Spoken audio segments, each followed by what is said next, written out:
আজকের ভিডিওর টপিক হচ্ছে দুশ্মনকে শুকিয়ে মারার উপায়। মানে আপনার দুশ্মন বা আপনার শত্রু যে আপনি তারা চাইলে শুকিয়ে কাঠ বানিয়ে ফেলতে পারবেন আজকের তন্ত্র বা মন্ত্র দ্বারা।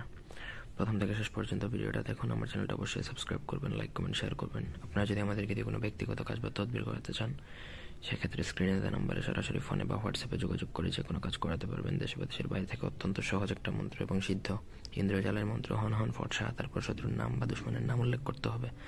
এটা প্রয়োগ করা সহজ, আবার অনেকের জন্য কঠিন হতে পারে। কাঁকড়া, যে কোনো কাঁকড়া হতে পারে, কাঁকড়ার ঠ্যাং বা পা, একটা পা সংগ্রহ করতে হবে। কাঁকড়ার পা সাধারণত একটু তীরের মতো হয়, মানে চোখা, এরকম একটা পা সংগ্রহ করবেন শনি বা মঙ্গলবার দিনে সংগ্রহ করে সেই পায়ের উপর এই মন্ত্র শত্রুর নাম সহকারে 1008 বার পড়বেন। 1008টা ফু, একবার পরে একটা ফু, 1008 বার পরে 1008টা ফু।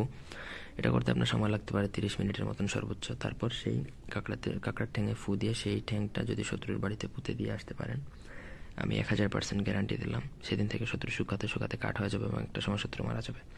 তো এটার জন্য আমার অনুমতি আগে লাগবে। বান মারানোর অনুমতি ব্যতীত অন্য কোনো যদি কাজ করতে চান তাহলে নিজের ক্ষতি হয়ে যাবে, সুতরাং অনুমতি নেবেন। তো এই ছিল আজকের ভিডিও। ধন্যবাদ সবাইকে।